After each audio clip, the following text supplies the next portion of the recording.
What's up, everybody? Welcome to lucky episode number 13 of the Existential Stoic Podcast. Woo!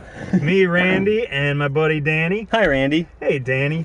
So today's episode, we are doing an episode on dealing with life's difficulties. And there are a lot of them sometimes. Because I don't know about you, but it seems like if it's not one thing, it's another. It always is something. If it's not one other, it's 12 others. So, I think a very necessary episode to do. I had a difficult week this week, and I was looking forward to meeting up with Danny to talk about this stuff. So I figured I wouldn't even talk about it with him until we did this episode, so we could figure this stuff out live. I know, a veil of secrecy. Right? And I myself I've had a difficult past couple weeks, actually. It's kind of been the same thing, I think, over and over again. And, it's funny, too. I notice a lot of times, when I have difficulties, I don't know if this is true for you, it's funny that, even though I'm very aware of trying to be, mindful of it and identify things, it still takes me time sometimes to identify what the problem is. And I find that it's funny, right, in a way, because, I think about this stuff a lot, especially, because I've been trying to be healthy, right? I've been trying to deal with my problems, when they come up, instead of letting things snowball, or denying them, like we talked about that before. And I still find it's sometimes very hard to pinpoint what is wrong. Yeah. And then even if you do, for me, one of the difficulties this week was what Buddha called the second arrow, which I was angry about this thing happening, but then I was angry at myself that I was letting it get me angry. Yeah. And that's tough, right? Because you get frustrated, you get angry, and then you just work yourself up. And it's so hard. It's almost like a panic attack or something, right? It's hard to pull yourself out of it. Oh, it just ruined my day. It absolutely ruined my day. So we'll get into that, and then at the end, we'll kind of share 7 strategies for facing life's challenges. Yeah, because we're going to talk about the difficulties, might we'll talk about how to deal with them too, right? Yeah, and then we can take a look at it in both an existentialist and a Stoic's point of view. See how they would deal with it. All right, so this is going to be a 7-hour episode? Oh, totally. Starting with minute 5. All right. All right, so this week, I work as a veterinarian, and I had this client who called up another doctor that I work with and complained to him that I told her she was a terrible pet owner. What? And then complained to him that I said her pet's going to die. That seems false. Right? I mean, I know you, and it doesn't seem like something you would do. Yeah, and that's the exact same thing that this doctor said, that he's like, that's so unlike anything that you would say. Especially because this pet was here for an issue that 95% out of 100 would resolve. So, this is something that almost 100% would clear up with the proper treatment.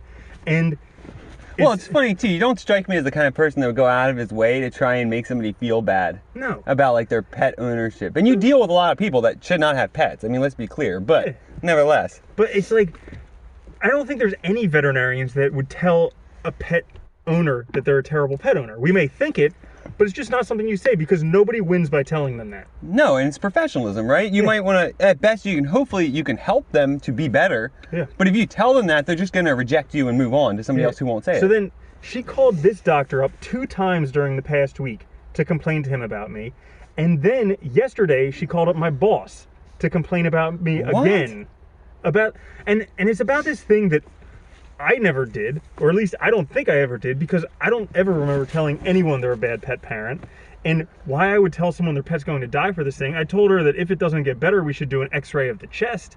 But that doesn't mean that the pet's going to die. No, that's not. That's making a large jump there, right? Yeah. So I'm trying to analyze it, and I get it that there's what you intend to say, and then what you actually say, and what the person hears, and what they interpret that to mean. I get there's a big disparity between what you intend to say and what the person means. Yeah, and how you say it, right? Because we all are trying to interpret each other, and it is difficult at times, right? We struggle with this, and sometimes we say things in our body language, or But I think also there's a chance too that and you see this happen a lot, especially right now with the holidays.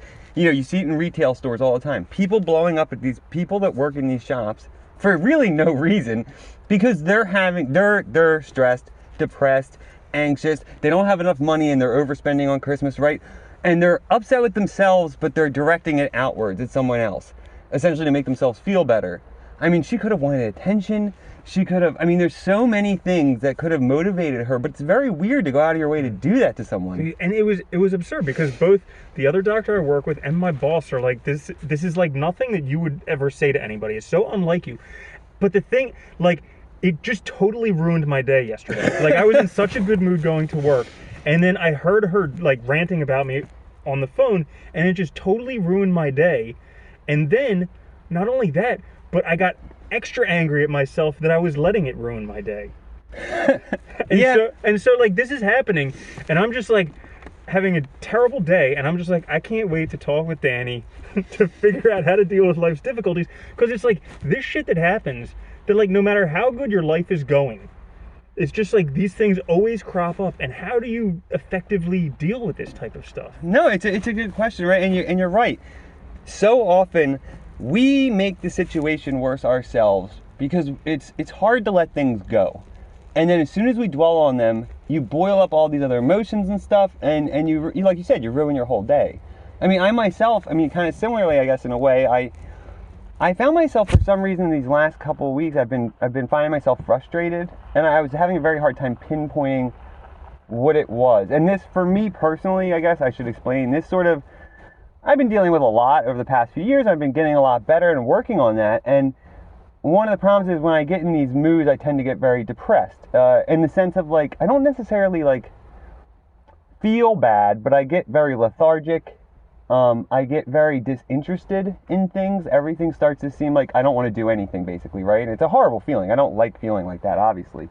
And so basically what happens is I get frustrated, and then I don't get any work done, and then I get frustrated, then I'm not getting work done, then I try to work, but then my work doesn't come out like I wanted to because I was trying to write, and none of my writing was, I felt like it was all garbage, which is funny because in hindsight it wasn't that bad. I looked at it the other day when I felt better. But that aside, like, everything just snowballs, and I just get in this mood, and it's like it perpetuates itself, and I have a very hard time getting out of it. And I finally did yesterday, which was great, and I feel a lot better. And I think I discovered kind of what it was, but it's like, it's this problem, right? That we run into these things in life. We have these moments where we have an experience or an emotional response, and then it kind of snowballs out of control, and if we don't address it quickly, we find ourselves in, days, weeks, where we're in terrible moods. Because then you're just feeling bad and you don't even know why. Yeah, and it's all attitude. It's amazing how much our attitude influences, right, everything else. So how'd you get out of it? So yesterday, well, it was funny. So yesterday I happened to be online in the morning, and I knew this job should be posting at work soon, that I wanted to apply to, and it happened to post, I think it posted on Friday, but I saw it Saturday morning. So I applied. And after I applied, I felt a little bit better. And then I realized, because I'm a college professor, my semester has ended and I finished grading. So I effectively was done work. And I was working on side projects right now, in the meantime. And I think what happened was I've been struggling with kind of like, just wanting to earn more and stuff, and like feeling, I think associating my value with my earning, and I wasn't sort of consciously aware of it. I kept identifying other things as the problem that day that I was feeling frustrated, and I wasn't really seeing the big issue. And I think it was like an epiphany. When I applied to the job, I was like, fuck, that's what's been bothering me this whole goddamn time, was that I want to find something different, something full-time, and I think that's really been bothering me, and I didn't realize it. And and part of it was like, I also feel it's stupid because obviously, like, my value is not directly tied to what I do or what I make or anything like that, but it is also, right? I mean, at the same time, because there is a part of us that really feels it. And I think, and thinking back on it now, I think because of the holiday season, the spending and stuff, I might have been more, like, it might have been affecting me more than it often does. Yeah, it's like naming your fear, or naming that thing that's annoying you. And as soon as you name it and identify it, it disappears. It's like, and it's amazing. It goes away. And it's quite amazing, but it's also fucking frustrating because the whole time you're trying to find it, right? It's like this, like, weird, like, I sometimes I feel like it's almost like, I've heard people say it's like treading water in the ocean, right? You're like barely keeping your head up and you have no direction to go in because everything is just water, right? You can't see the land. Or I think of it sometimes as like, I'm stumbling through the forest at night. Like, I don't have a path, and I'm trying to find my path, and once I identify it, I know I'll feel better because then I'll have a way out. But it's like the whole time in between, I'm like running into trees and shit, branches are hitting my face, you know, and it's horrible. Like, it is. So why don't we take a look at how existentialists and how a Stoic would kind of take on the problems, the difficulties of life. I think a Stoic would do it stoically. Probably, you know, Clearly. But they would actually, I think the there is something to that, though. Yeah. Like I think Stoics kind of embrace the problems in life. Like there was this Buddhist prayer that's like, grant me the difficulties necessary in my life so that I can develop. Something along those lines. But I think the Stoics kind of look at it in that type of way, in that the problems in our lives actually help us evolve. And it's through wrestling with these difficulties and enduring through them that we actually become a better person. Well, yeah, this is true of actually existentialism and Stoicism, right? This idea that, you know, and I mean, honestly, it's funny, but like a lot of really great thinkers have identified this point in different ways, right? This idea that, you know, those things that we struggle with in life, when we actually intentionally face them, when we overcome them, because, you know, part of facing these things is to overcome them, our fears, our uncertainties, our frustration, our, you know, crises, whatever, we also learn about ourselves. And we develop a lot. It's like you have to be open to the suffering, to the struggling, to the depression, to the frustration in order to sort of confront it the right way. But when you overcome it, you learn about yourself. You learn that you can overcome this. You learn what you're capable of. I mean, it's like self-discovery is sort of... And plus you prepare yourself for next time so that you can deal with it more effectively. Yeah, exactly. And I mean, I think Stoicism gets a rap. And I think maybe we could talk about this too, right? You know, the Stoics have this, I think a lot of times people associate with Stoicism this very, like, you know, firm grip on your character. Almost like like reason has a tyranny over your emotions, if that makes sense, right? And like, so they're not, sometimes I think that can be interpreted, they're not really dealing with their problems, they're just like... enduring through it until it breaks on them. Yeah, right? Or like through the sheer force of their will, right? They're crushing this feeling, but they're not really feeling it. They're not really overcoming it. They're more just like crushing it under their will. I mean, do you think that's accurate, or do you think there's something wrong with that? I think that they kind of, my imagination, so like when I think of Stoicism, I just think of the word endurance and patience, enduring through. And so when I think of a Stoic, I don't think of it so much as like a sheer will of getting through it. I just think of basically standing your ground and letting whatever life's difficulties are break on top of you. Because if you just stand there, they have no choice but to just break. Oh, okay. I like that. Well, you know, that gets to the idea too in Stoicism, right? That, you know, identifying what is in my control and what's out of it. Like in your situation, right? We can go back to that. You know, this woman went out of her way to basically cause problems for you. Now, granted, the people you work with know you. It doesn't sound like they took these things seriously at all. No, but man, it just like... But it still affects you, right? Yeah. Because somebody still had something negative to say, and they went out of your way to bother people you work with. I know. Which, no matter what, I mean, whether they interpret it the way she says or not, it's still somebody did make a call, and they did influence your day, right? Yeah, and the crazy thing is that they, like, didn't confront me about it. Like... Yeah, that's frustrating. I hate when people do that. And it's just like, had they have called me up and said, like, what do you mean my pet's going to die? Why did you call me a bad pet owner? I would be like, what are you talking about? Like, what? When would I ever do that? But it was just... Well, I guess, no, you're right? Because it feels unfair. If she had called you directly first and said, why did you say my pet died? Why did you call me a bad pet owner? You could have, apologized for a misinterpretation, if there was one, and explained yourself. And not only that, but the treatment that I gave her pet solved the problem. The pet was better. So, like, there was clearly, like, a miscommunication somewhere. Somewhere, yeah, I acknowledge that. But I've never in my career called someone a bad pet parent. Well, there was either... go ahead, sorry. Yeah, and in, like, we have to take copious notes about everything that we do. And in my notes, there's nowhere that it says that she's a bad pet owner. There's nowhere that it says that her pet's going to die. There's parts where it says this treatment's probably going to work. If it doesn't, we should do X-rays of the chest. But standard notes. Yeah. And that's and it's just like, but there was clearly a miscommunication. And you didn't write note, shitty pet owner, definitely going to kill pet. Right. Yeah. But it's just, you know, it makes me think, well, I need to be a lot more conscious of my communications. Like, I thought I was being conscious of my communications, but I need to be even more. Well, here's the thing though, right? Because for Stoics, again, this is something outside of your control. This is somebody else acting.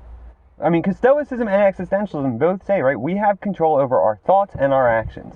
We have control over our own lives. Everything external to us, we do not have control over. And for Stoics, the best we can do is endure, right? Because we don't have control over it, but it shouldn't influence us. We shouldn't let it affect us. So the Stoic response, I think, in this case is, you know you did nothing wrong. There might have been a misinterpretation, but you shouldn't let her misunderstanding ruin your day, right? And it did, obviously. Yep. But the other question is, too, I guess, it's hard because you want to also, I understand, you want to know why she said it. Because it sounds like it could have been something unrelated to you. It could have been she wanted attention, she was unhappy with something else, and she chose, for whatever fucking reason, to take it out in that way. And I think people do that all the time. And not to mention that this is 2 months after I've seen her. It was 2 months ago that I saw her. What? And then this week she called the other doctor and my boss.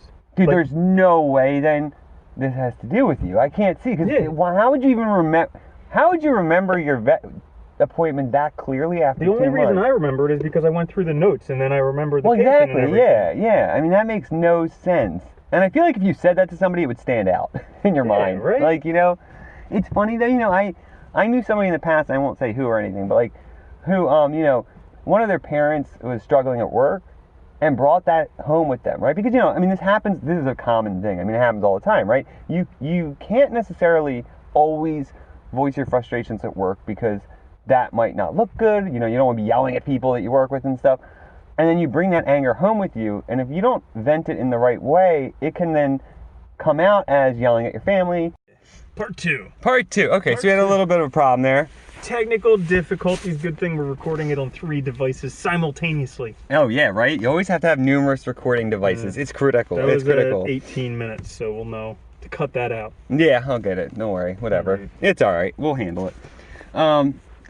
So yeah, I mean, it's this idea. I think a lot of people struggle with that. Though they bring, they bring unrelated emotions to different situations. And then because they can't, Nietzsche talks about this, right? This idea that, we have all these drives. We're made up of all these drives and impulses. Our emotions being part of that, right? And they all need to be expressed. And you either will turn them against yourself or you'll turn them to others if you don't express them in the right way, right? So if you don't express your emotions or deal with them correctly, essentially, they're going to come out somewhere, right? If you're angry at work and frustrated at work and you can't deal with that frustration and anger at work, it will come out somewhere else. And it's going to be on a loved one, it's going to be on a friend, right? It's going to be some unrelated, you're going to blow up at somebody in a store for no reason, right? Oh yeah, and this was another difficulty was like, when I finished work yesterday, I had all this stuff running through my head, and then I had to go home and deal with all these other people, and had to try and like recenter myself so I wouldn't bring out all this frustration and difficulties with them. Well, yeah, but kudos for you for knowing that, right? That you needed to do that, I guess. I mean, and that's like, and I think this speaks to like, I think that is, you dealt with it as best you could. You did identify that it was a problem, so you wanted to make sure that, you did a lot of positive things, right? You recognized that it was a problem. You wanted to recenter yourself so you didn't take it out on people that didn't deserve it or didn't sort of express it in the wrong way. And you were happy to talk to me today because you wanted to talk about it. So I think those are good things, right? Because, one of the main things, like we just said, was addressing it, right? Identifying it and talking about it. Yeah. And I think that's kind of understated, is talking about it. And the reason that I say that is when I was like 14 years old, I had this professor that I couldn't stand, and I used to fall asleep in his class all the time. And I think it was Mr. Gilmore or something like that. And he used to give me such a hard time. And then he was like, what book you really need? How to Win Friends and Influence People. So I was like, screw this guy, I'll read it. You know what? Fuck you, I'm going to read it. So I went ahead and read the book, and I think the first chapter or something in the book is don't complain, criticize, or condemn, something like that. And so after that point, I was like, okay, I can't complain anymore. In my life, it's not okay to complain. So for a long time in my life, if things were going wrong, I just wouldn't talk about it. I would bottle it up. And that was an ineffective strategy because I would just bottle it up until I exploded. Yeah, I think that's funny, right? Because that idea of don't complain, it's one thing to not complain. It's another thing entirely to not deal with those emotions at all, right? Yeah. Because you're still feeling them. We're all people. Right. I mean, yeah. And so it's finding the proper outlets to complain or to work through the problem. Like, I know that we can talk about this stuff and I will be better at the end of that conversation because of it. yeah. And I also know that I have a counselor that I speak to and I can talk with her. And at the end of that conversation, I'll be better because of that. Even though during that time, it may have been complaining, but it helped me to kind of focus on where the issues were and how I, in my power, can actually overcome them. Yeah, and I think, that's the thing, right? Talking about it enables us, first and foremost, right, we identify it. And we recognize that we have these emotions or these feelings or these problems. And that is crucial because unless you know what the hell you're dealing with, you can't deal with it. And sometimes it's funny, but just in my situation, just recognizing it all of a sudden solves it. Yeah. And it's funny, but once we know what it is, we can start to actually address it. And we are, like it or not, we're emotional creatures. I mean, we are. Stoics focused a lot on this, right? Like controlling their thoughts, controlling their actions, because they recognize that, the non-rational aspects of our character, our emotions and stuff, can very much derail our actions. They can cause us to do things that we don't mean to, that we regret, right? They can cause us to, kind of act inappropriately in the situation because we're kind of like expressing our anger from something else in the other day or whatever now. And it's like, so talking about it is hugely helpful. And what do we do? I mean, what helps you once you identify it, I guess? So more specifically, I guess, why does talking help you? I guess I should say, because it kind of helps me see through my own thoughts and feelings. Kind of helps me sift through them to get to what the underlying issue is. Okay. And there is some cathartic piece to it because it's kind of like letting out a lot of the frustration that you have and the anger that you have, and it's also doing it with a kind of a compassionate second party, like somebody who supports you and is able to kind of see it from your point of view as well.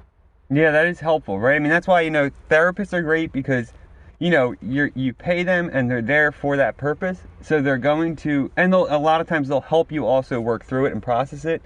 And if you're using, if you're talking to a friend or something, like in our case, it works well with us because we've known each other so long and we have a really good relationship. And there's nothing you're going to say that's going to change my opinion about you or anything. Yeah. And I think that's, for a lot of people, that is hard to find, unfortunately, you want to talk to somebody, but they're going to judge you or whatever. And that's not necessarily helpful all the time. But, sometimes I think that sometimes it can be a way to find good friends very quickly.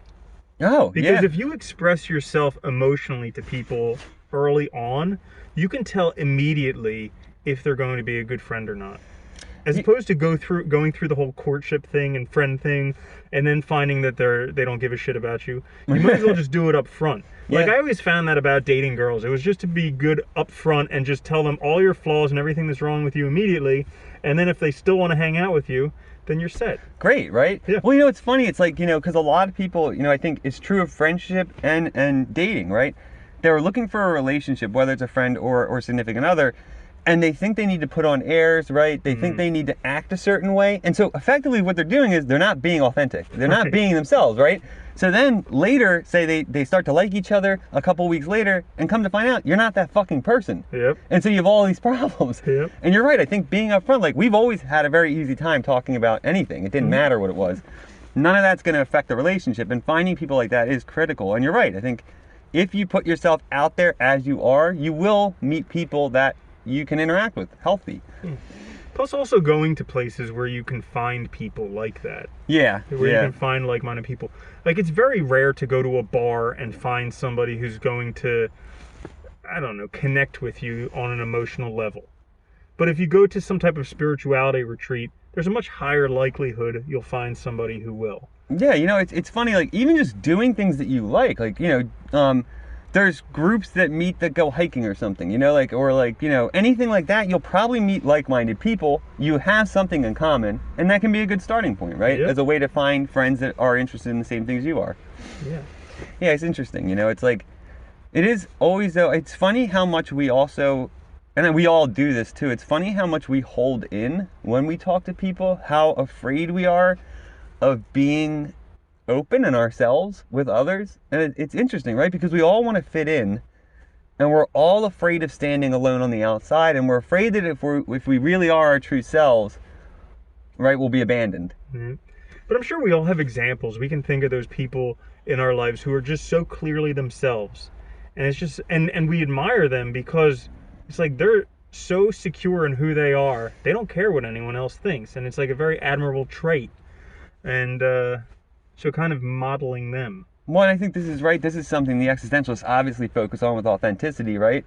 Being your own self and the freedom that comes with that, and the responsibility, right, to be who you are, to make your own choices and think how you want. And I think the Stoics have something similar going on there.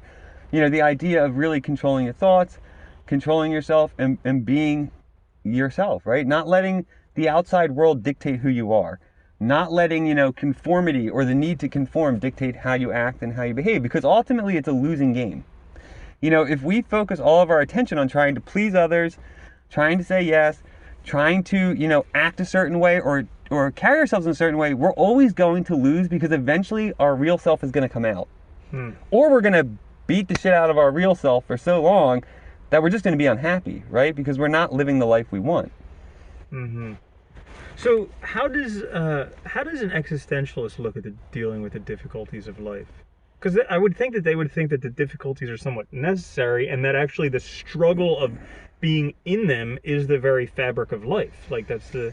Yeah, I mean, for a lot of existentialists, yeah, it's true, right? I mean, you know, Nietzsche said we should reevaluate suffering, right? The role of suffering and struggle in life, because it's something that enables us, as we talked about before, to discover ourselves, to overcome ourselves, and to become something better.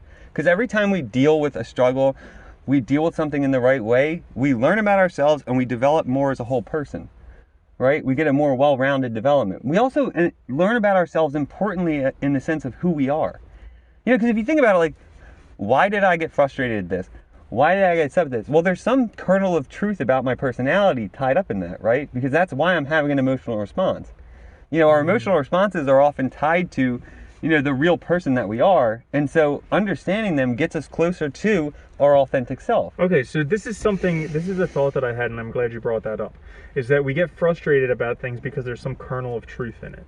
So, like, when I was looking at this woman talking about me saying that she's a bad pet owner, and I got frustrated with it, I was like, well, there's got to be some kernel of truth in that. And from what I saw, it's, well, yeah, I do think that some people are bad pet owners. You know? Well, some of them are, yeah. I mean, that makes sense, yeah. Well, but then I'm thinking, well, is it my responsibility to judge? But here's the question. So, okay, I guess when I said the kernel of truth, I think, though, is it's coming from your own emotional response to something. This is an external actor, right? Because she might have totally misinterpreted it, in which case you never said that, and in which case you did nothing wrong. Maybe, though, you do think some people are bad pet owners, and maybe your mannerisms... Well, I definitely do think some people are bad pet owners. No, I agree. You know? They are, yeah. And I mean, you know, and you see a lot of people, so maybe your mannerisms, maybe the way you were carrying yourself that day. But see, you said you were having a good day, so I doubt you were... Oh, you were having a good day the day you found out. Maybe you weren't that But day. the thing is, for the past year, we've done everything over the phone. So, like, all that you have to go off of is the person's voice and intonation. And oh, you're right. You didn't even pacing. see her in person. I forgot about that. No. So you didn't have... She couldn't see, like, your eyes and your... Nope. Yeah. Nope. Then you would have had to literally say she's a bad pet owner. You would think. I have no idea, because it was so long ago, I don't really remember other than the pet, but... Yeah, that's weird. I mean, you know, but the weird thing is, too, to call 2 months later, I feel like she probably doesn't remember what happened either. Yeah. Yeah. Like, if she had called literally later that day or the next day, then I would have been like, maybe there's some truth to it. Maybe you did say something you don't remember. Yeah. But 2 months later, that sounds like she was upset about something, and I don't know. Yeah. Sort of directed it in the wrong way. Yeah. It's weird, though. I mean, it's hard to say. Okay. But yeah, so the kernel of truth, though, I guess, you know, it's like, you know, when it's hard to describe, I guess, but, you know, every time we have a response to something, you know, every time we have an emotional response to something, it does give us some indication of ourselves, right? Of our drives, of our needs, of our wants. And so dealing with it in the right way, we learn about who we are. And we develop that side of ourselves, right? Mm-hmm. We learn how to deal with our emotions and stuff. And for the existentialists, I know especially, right, with authenticity, it is absolutely okay, and it's correct to stand on the outside, to not be part of the group. Because every time we become part of the group, we lose ourselves, right? We lose who we are, and effectively what happens is when we lose ourselves, we stop dealing with any problems in the right way. Because we're no longer thinking about ourselves and what we need, if that makes sense. Yeah. Yeah, so I think we have this list of things to go through, but I would say before we go through the list, I'd like each of us to kind of give our rendition of how to deal with difficulties in life. Okay. Yeah. I can go first. You go first then. All right. Thanks for asking. You're welcome. So, in terms of dealing with difficulties in life, there's a few things. So, one is the recognition that they're always going to be there. Like, if they're not there, they're coming. So Absolutely, yeah. recognizing that that's totally natural, totally okay, and it's going to happen. Next is the belief that you can get through it. Because without that belief, you might think you're defeated, or even worse, like it could be the end. But the recognition that you can get through it. I like that. That's like the positive attitude, right? That no matter what life throws at me, I have the capacity to deal with this and get through it and overcome it. Resilience, resourcefulness, yeah, whatever it takes. And then also recognizing that there are ups and downs in life. There are seasons in life. And that there is this difficulty now. It means that however bad this is, life is going to be that much better when I get through it. Oh, I like that too, right? That you'll experience the highs more high because you've dealt with the lows. Yeah, and then just the commitment that I'm going to get through this. Okay. Like first having the belief, and second having the commitment that I'm going to see it through. Like it may not happen tomorrow, it may not happen next week or next month, but eventually I'm going to get through this. I like that. Yeah. It's a good set. Yeah, right. Okay, I guess I guess I would have to say two of mine would overlap, so I'll say them quickly. One is obviously identifying when you have a problem, I think is essential to deal with challenges, I like how you right? said this, kind of naming the difficulty or the problem. Yeah, you have to name what it is. And sometimes, like I said, I've been struggling for the past like 3 weeks and finally named it the other day. So sometimes this is a process, and sometimes it's very hard because we don't always have. It's not always crystal clear what we're struggling with. We might have like it's kind of almost like you see the outside of the ball, but you don't see the core, right? And I think sometimes that kind of throws us off. So you have to. And it can just be peeling the layers. Yeah, exactly, right? Like an onion, you have to stick with it and get through it, even when you're crying, right? Look at that. Take that metaphor as far as we can. Right. So identification is really important. I think also, like you said, right? Life is difficult. There's going to be difficulties. And I think, one thing with that too is also understanding that like a lot of times when we struggle with difficulties, because they're our own, they seem ultra unique, individual, and really hard. But the fact is everybody struggles, right? Struggling is a part of life. We are problem solvers, and we look for problems to solve, and there's always going to be something in the way because we always want our lives to be better, or we should, right? We always want to be moving forward in some direction or ascending, and we're going to hit roadblocks along the way. So I think it's important to keep that in mind because a lot of times I feel that way. I get myself all bent out of shape because I think, I'm the only one going through this, blah, blah, blah. And in fact, really, when you look around, tons of other people have in one way, shape, or form. And I think that's crucial. The other thing is, in order to meet these difficulties and challenges in life, I think you have to be true to yourself. Because I think if you're not addressing them authentically or not trying to, you will lose yourself in the process and you will find yourself with even greater difficulties later. So I think, identification, recognizing what's bothering you, helps you understand who you are and truly confronting them. And like you said, knowing that you can overcome it, knowing you can get through this, knowing you possess the skills requisite to get, overcome this obstacle in your life is a big part of it because we all can do it, I think. It's crucial. Yeah. And I'm sure there's others that I can't think of right now. Yeah.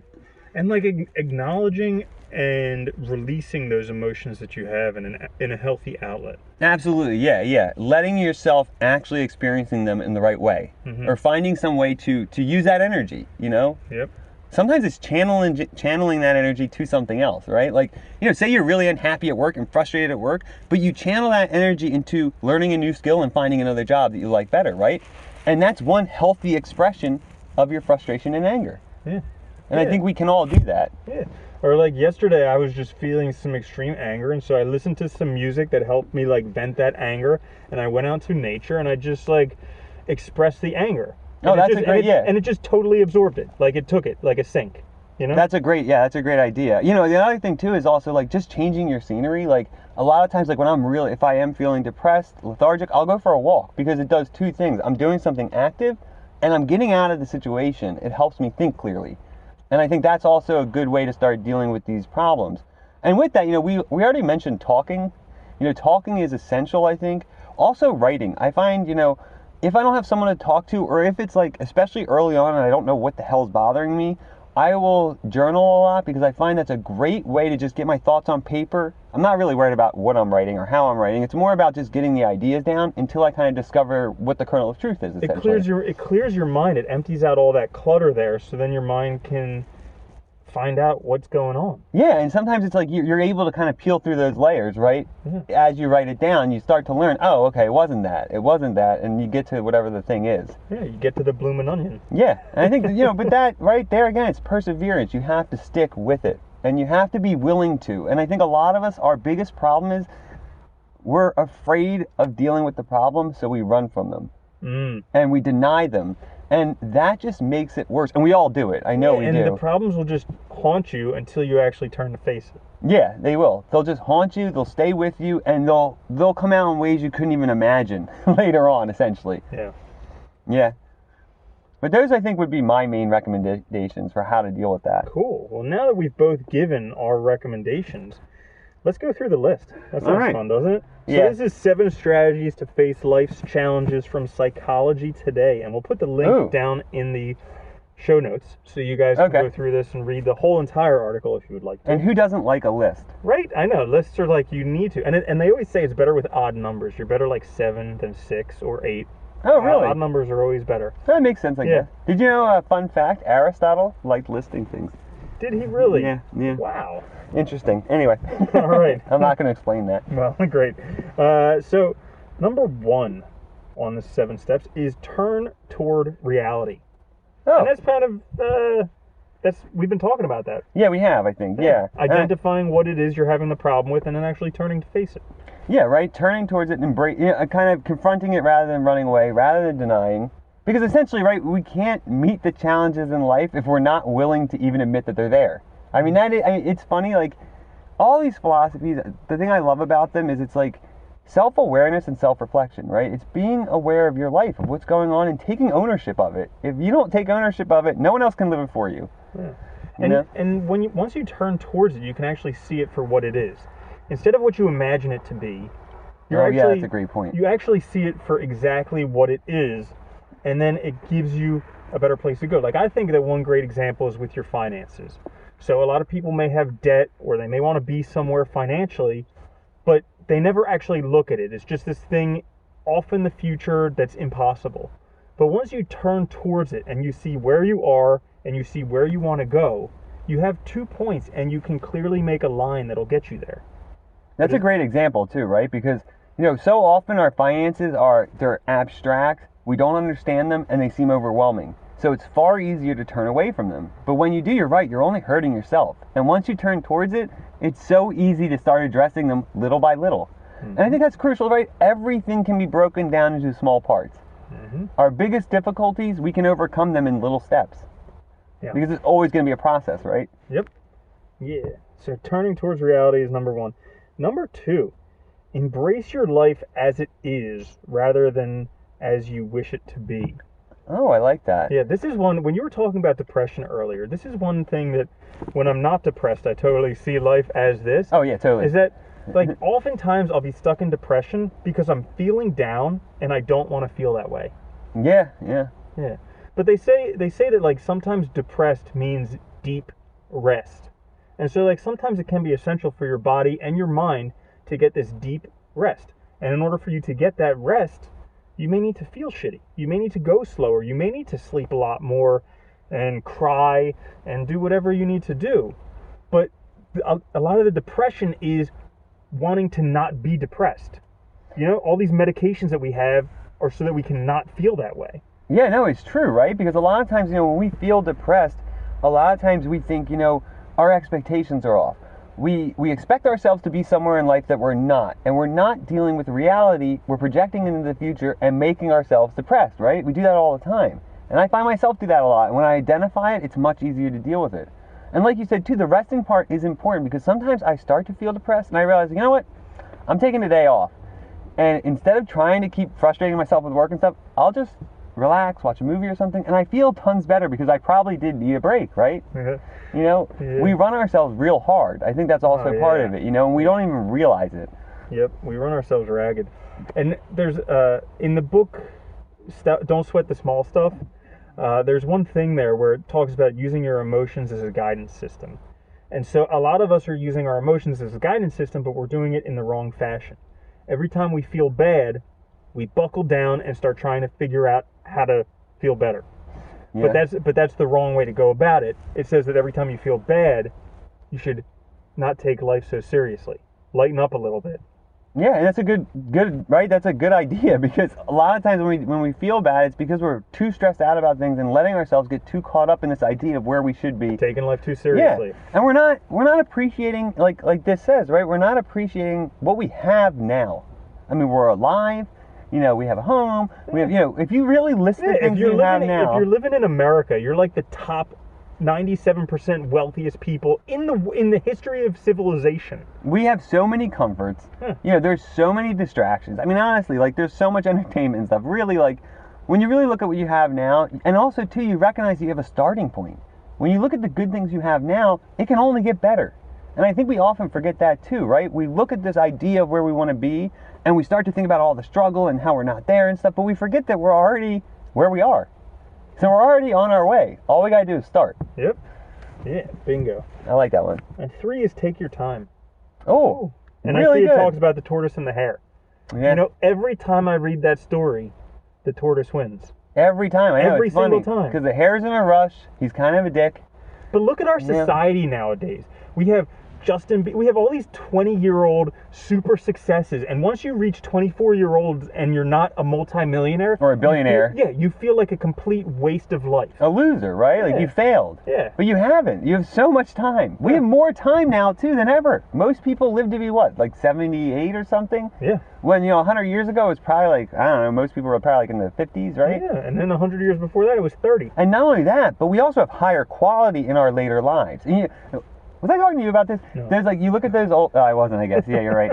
But you look at those old pictures from like the Dust Bowl and stuff in the middle of the country. Oh, you were talking to me Oh, about I was. this. Yeah. Right. Yeah. And all those people, like, they're like 28 and they look like they're 60, miserable. Oh, yeah. Their skin's like leather. It's just crazy. Because they had a hard life. They were working 24/7 in the fields and stuff. It was miserable. They went winters without food.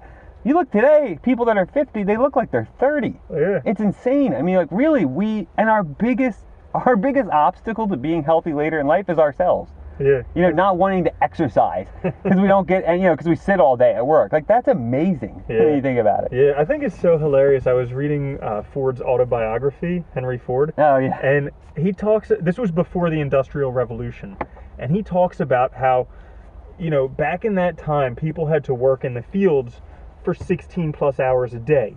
And the whole idea behind the Industrial Revolution was to give people more time so that they could spend time outside and actually enjoy nature. Enjoy their lives. Yeah. But more specifically, he was like, people spend so much time in the fields, but they're so busy working, they don't have time to enjoy the beauty of nature. So he's like, the whole idea behind mechanization is to give people more time so that they can actually enjoy nature.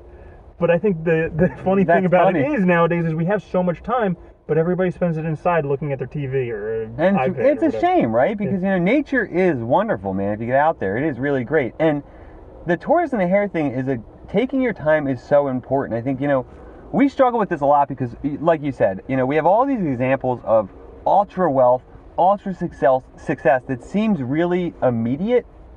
And we think of ourselves as failures, and we have a hard time seeing the long game. Nowadays, look, there's no good examples. Companies are terrible about planning for the future. Individuals are, countries are, right? No one seems to be good at planning for the future and looking at the long term. And I think as individuals, we need to do that because we've talked about this before, right? We can essentially be really good at anything we want in 40 years, in 10 years. As long as we put our minds to it and work at it, we will get really good at it. It's just giving ourselves the time and motivating ourselves and being willing to endure through the slow part and being crappy at something. Yeah. That's it. Exactly. Being crappy at it. Like understanding that in order to get good, you have to be terrible. The beginner mindset. Yeah, exactly, right? Anytime you take on something new, it's going to be difficult. You're not going to know pretty much everything. But being able to endure through that, because it's through doing that you actually learn. Yeah, it's like I think it was in Zen Mind, Beginner's Mind, where the guy was talking about meditation. He said, a lot of people struggle because they sit down to meditate and they expect to like reach Zen that day. Yeah. And for most monks and most Buddhists and stuff, that's a long process, a lifetime of meditation to get there, right? So why would you expect to get it immediately? And it's going to be frustrating, and it's going to be difficult, but the point is you stick with it, and there is a payoff, right? Because you find peace, you find a better life, you deal with your psychic knots, your problems, right? And I think, but all of us want everything now. We don't want to wait. We don't want to put in the effort. And I think that's what's so great about all of these philosophies, right? Because they remind us to put the work in, to take control of ourselves and deal with our shit, right? And not to run from it. I think that's important, right? Yeah. Awesome. So the next one, we kind of touched on this, practice gratitude. Oh, that is a good one. Yeah. Because here's the thing. Gratitude is a mindset, okay? Now, we all have this illusion that when I get this, then I'll be happy. When I have that, then I'll be happy. When I'm there, then I'll be happy. But that's a mindset. And that mindset will stick with you when you get wherever you want to be. Like, I talk about this all the time. I used to think that as soon as I'm a veterinarian, then I'll be happy. We all now think I'm a this way, veterinarian. Yeah. Not happy. Not happy. Still not happy. Big fucking surprise. Yeah. However, if you take a different mindset, as instead of when I get there, then I'll be happy, you switch it around. When I'm happy, then I'll get there. Oh, I like that. Yeah. Yeah. So then you just focus on being happy. Whatever it is, being happy. And gratitude is one of the easiest practices to be happy. What I like about that too is it's appreciating the journey, not focusing on the end. Because life is change. Life is process. Life is this journey, right? And the journey always changes. The path always changes slightly as we go. So expecting to be happy because you get some end makes no sense. Because you haven't dealt with the things that are going to make you happy, like your life, your mental state, all of that. And I like this because you're emphasizing the attitude, right? Having the right attitude towards life, towards our activities, is actually the way to a happy life and a positive life, I think. It's important. And really, so much of this is about attitude. And you're right, being grateful is an attitude, right? It's stopping and being thankful, being grateful for what I have in my life, for the world as it is, in all of its shape and form, right? It just is. So often it's our own interpretation and values that cloud it and make it miserable. Yeah. And it's taking something that you can actually do, something that's in your sphere of control right now that you can do and be grateful for. And another step that I love with gratitude is being thankful in advance for the things that you want. No, I like that. That's a good one. Yeah. So like, let's say you want to have a certain amount of wealth in the future, or you want to marry this type of person, or you want to live somewhere. Being grateful now that those things have already arrived in your life. Oh, I like that. That's a good idea. Yeah. I also like the idea of gratitude too, just like being grateful for possibility, for life, right? I mean, it is pretty amazing. It's pretty rare. Like 99.9% of all people are dead. Yeah, I know. It's incredible, right? Yeah. And when you think about it, like, it is amazing we're alive. It's amazing we can do all the things that we can do. We can get in cars. We can talk to people on a screen. I mean, it's amazing when you really think about it. I know. I remember when I was a kid watching these like Star Wars and Star Trek, and they were talking to people on a little device, handheld device, and I was like, wow, look at that. Now we do that all the time without even thinking about it. Yeah, I know. It's like it becomes part of just everyday thing, and we lose interest, right? Yeah. Yeah, and I think that's important. So being grateful keeps us aware, and it keeps us in the moment. I think that's important.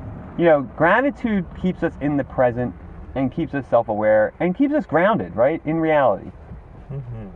All right. Good one. Yeah. And then we have a few more. I think that was number 4. Let's go on to number 5. Is stay close to your feelings, even the painful ones. Oh, I like this. This is good, right? Because, again, it's emphasizing the idea that we shouldn't run from certain feelings, because all these feelings are an expression of who we are, right? They're an expression of things in us that need to be identified and need to be dealt with. And, if we don't stay close to them, we're running from them. I mean, that's how I interpret this, at least, right? Yeah. And also looking at your feelings as an emotional guidance system. Like, they're there for a reason. They're there to guide us. And when you are aligned with where you're supposed to be, you feel good. I'm glad you brought that up again, right? Because we see a lot of authors and a lot of thinkers touch on that idea as well, that there is this guidance system built in, which is our emotions. And that, in identifying them, we're dealing with things that we actually need to deal with because they're affecting our lives, right? I mean, and it's important to address them. And if we're hiding from them, running from them, denying them, whatever, we're obviously not addressing what we need to live a good life. Mm-hmm. And also, this mentions like even staying close to the painful ones. And I think that's a challenge for a lot of people. I mean, it's definitely a challenge for me. Oh, yeah.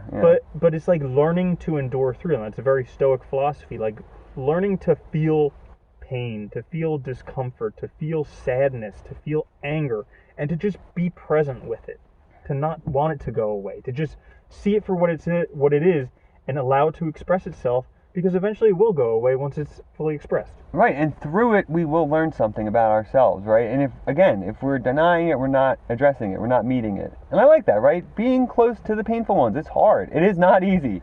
I mean, because the first thing we want is to feel better. Right. Yeah. I mean, we're very motivated by like our feelings. We are, and wanting to feel good all the time because we're sold that image through advertising, through television. I mean, we're constantly sold it, right? Everything. You're supposed to feel like you're supposed to smile all the time. Sunshine and rainbows shooting out of your butt. Yeah, it's ridiculous.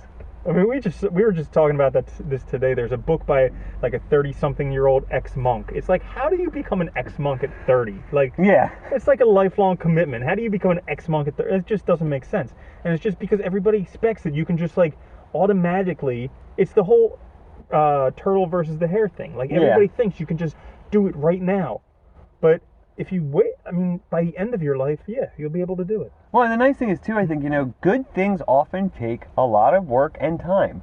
And, the funny thing is that, the more work and time we put in, the better the thing is. Mm-hmm. And these expectations for immediacy often means we're taking shortcuts, we're doing things in a way that's not, correct for our character, for our moral compass. We're doing things in a way that's really wrong for us. Oh, that's a great point, because the subconscious, when you get things that you feel like you don't deserve, your subconscious will sabotage you because you don't feel like you earned it.